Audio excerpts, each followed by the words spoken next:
Falar um pouquinho sobre reforma tributária. Foi promulgada agora durante a semana, né? Vocês se lembram, depois de 30 anos de muita discussão, né? Demorou tanto, demandou tanto esforço, tanto acordo, que o evento de promulgação virou, né, um símbolo da dificuldade que foi avançar com a reforma tributária, né?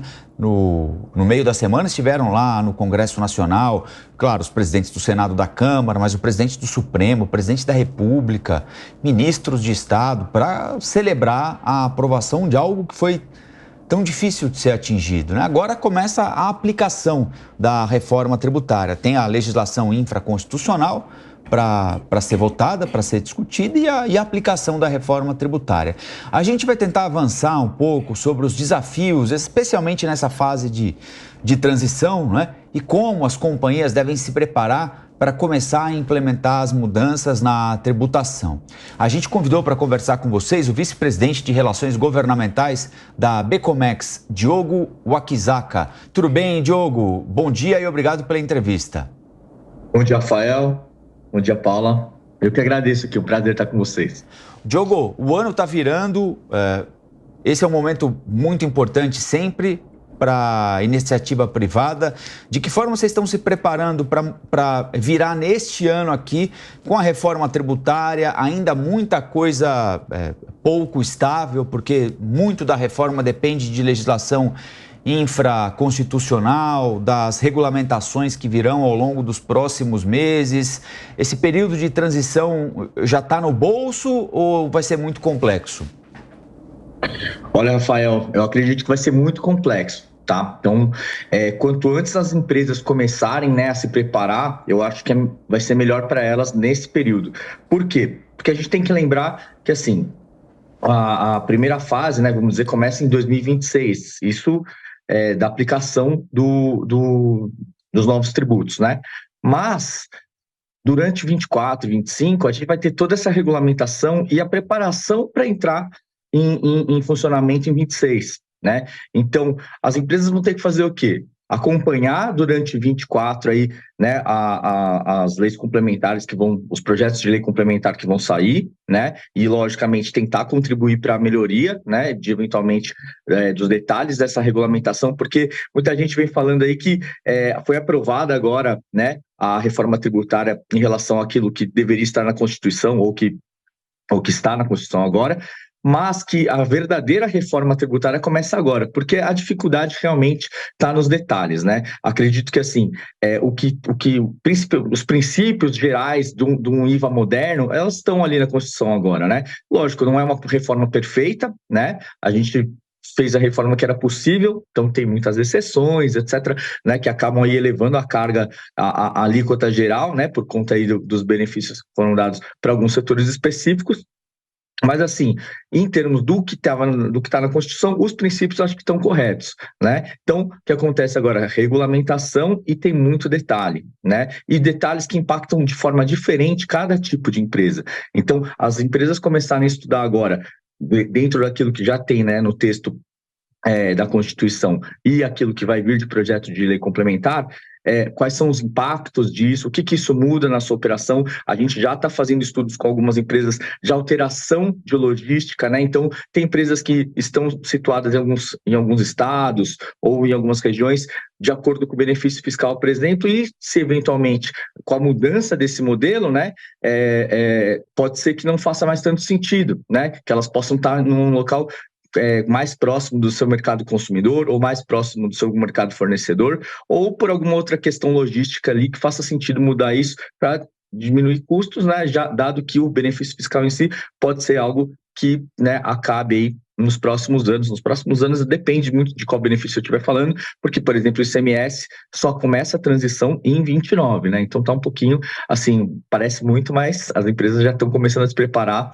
porque demora, né? Demora para a gente conseguir analisar e depois para implementar as mudanças também é algo que não é tão simples, né? Outra coisa também que a gente tem visto com as empresas é o seguinte, deixar a casa em ordem, né? Porque esse trabalho todo de acompanhar as mudanças da legislação, né, das leis complementares, e ainda acompanhar e ir implementando, né? E fazendo a parametrização de sistemas, né? As empresas têm sistemas complexos para controlar as operações e conseguir fazer com que essas operações gerem ali, né? As guias de arrecadação de imposto, etc, etc. Isso tudo é um trabalho que hoje é muito complexo, mas então tem esse trabalho de fazer essa alteração, porque a gente vai conviver com dois sistemas aí por mais ou menos uns 8 anos, né?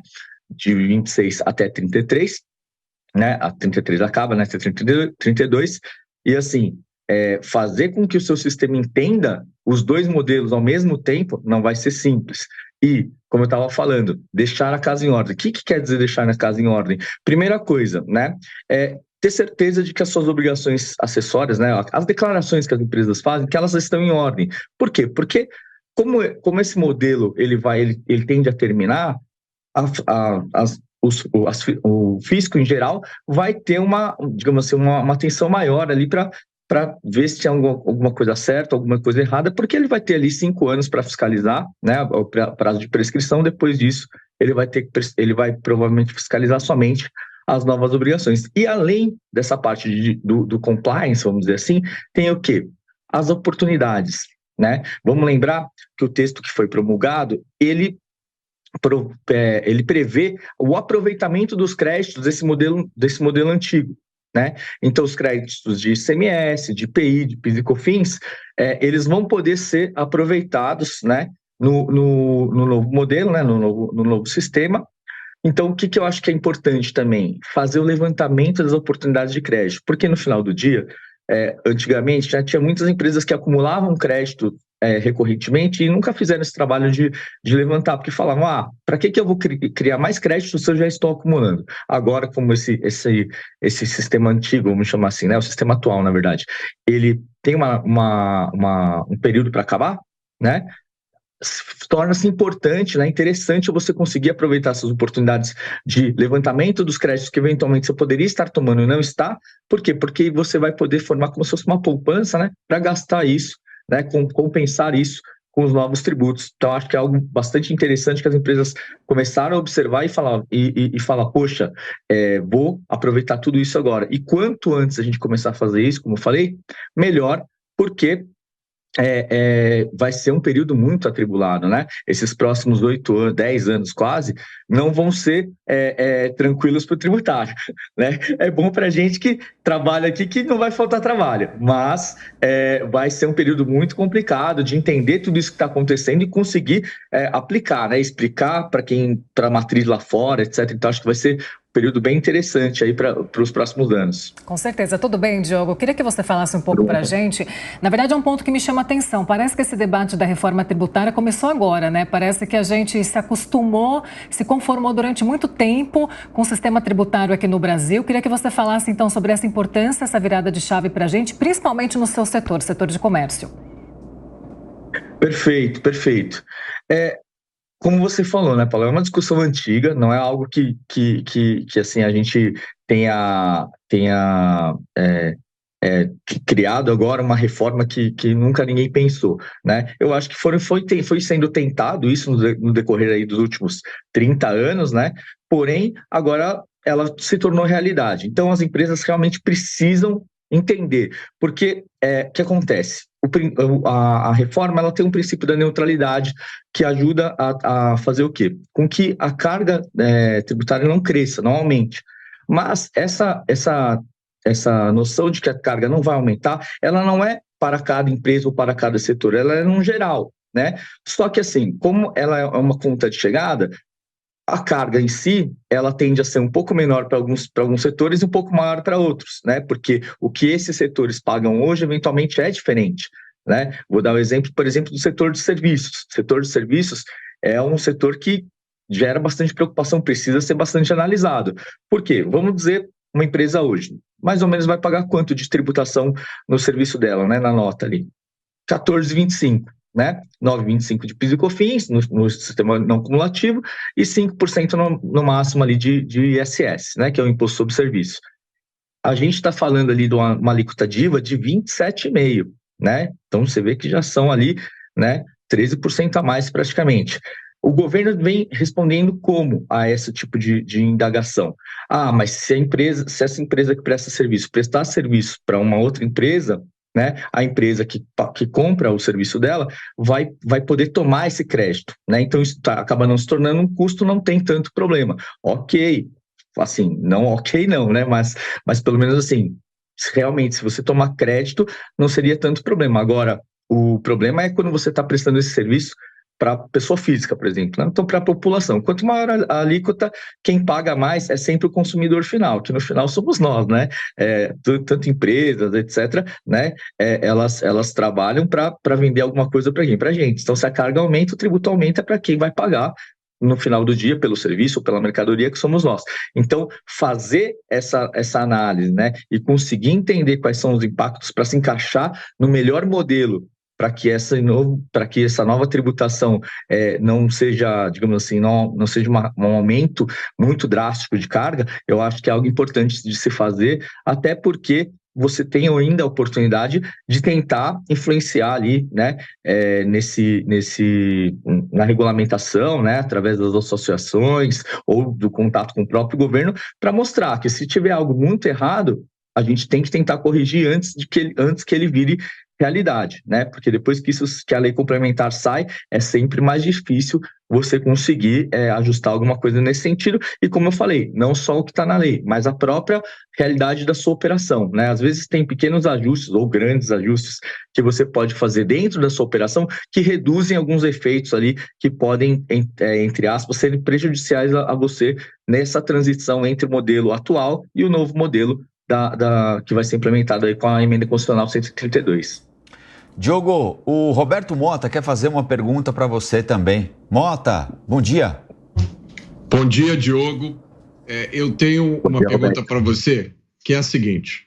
Eu tenho analisado as notícias que saíram, procurado entender esse projeto, e eu não sou especialista tributário. Então, na minha opinião de leigo, as coisas não vão ficar mais simples, elas vão ficar mais complicadas. Até porque, como você disse, ainda há os detalhes a serem discutidos. Então, além da gente se preparar para conviver com dois sistemas ao mesmo tempo, além disso, nós vamos ter que ficar de olho em tudo que ainda vai ser aprovado, que pode influenciar drasticamente esse cenário, tá?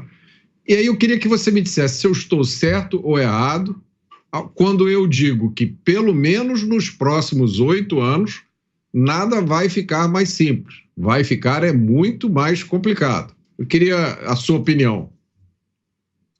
Perfeito, Roberto. Infelizmente eu tenho que concordar com você, né? Queria ter aqui uma novidade, não, vai ficar mais simples de forma imediata. Não vai ser dessa forma pelo menos não é assim que eu entendo, né? Que acontece como você disse, né? A reforma, ela vai ter um período de transição onde você vai conviver com os dois modelos, e aí é aquilo, né, que a gente vem comentando bastante também nos fóruns de discussão, que vai piorar muito antes de melhorar. Mas, como eu comentei ali no começo, os princípios do que está ali no texto da emenda constitucional, eles estão corretos, né? Pelo menos assim, é o IVA moderno que é aplicado em vários países e que parece ser a metodologia mais eficiente do ponto de vista de simplificação, né? Então, isso estando correto, a tendência é que lá no final, né, 2033, você tenha realmente um sistema mais simples, né, mais unificado, menos obrigações acessórias, né, menos declarações para as empresas ficarem preenchendo, etc, etc. Então, eu acredito, né, sou um pouco otimista para trabalhar com o tributário, acho que você tem que ser um pouco otimista, senão é tão complicado que, né, a gente acaba se desestimulando. Mas acredito que lá na frente, sim, né, 2033, a gente terá um sistema mais simples, mas nesses próximos 10 anos, nessa transição com os dois modelos e dando conta de acompanhar a regulamentação da própria lei complementar, da própria reforma tributária sobre o consumo, mas também as reformas que estão propostas ali no texto, né, a apresentação em 90 dias de projetos de lei sobre reforma tributária, sobre a renda e sobre a folha de salários, bastante coisa, são vários pratinhos para você girar, então realmente acredito que vão ser anos mais complicados até a gente conseguir fazer a transição, terminando a transição acho que fica deveria ficar mais simples, tá? Eu acredito sim que vai ficar mais simples, mas a gente tem que passar por essa transição e durante esse período, como eu falei, bastante trabalho, bastante atenção em relação às mudanças, né? A gente tem que acompanhar tudo isso de perto, entender na visão de cada empresa, né, de cada setor, como isso impacta a sua operação, para poder fazer os ajustes, né? Como eu falei, tanto do ponto de vista de eventualmente sugerir alguma mudança nos projetos de lei, quanto também alterar a sua própria operação para que ela se torne mais eficiente no novo modelo e possa se adaptar a isso em tempo, né? Porque no final do dia também vai ter isso, né? Vai ter uma curva de aprendizado, as empresas vão começar a entender, né, como é a nova dinâmica, né, dos tributos e vão readequar suas operações. Isso tende, lógico, quem estudar primeiro, implementa as mudanças primeiro e aproveita, né, dessas novas estratégias primeiro. Mas depois isso acaba se tornando um pouco mais conhecido no mercado e as outras empresas vão acompanhando. Isso tudo geralmente tem aí, né, um período de acomodação, né?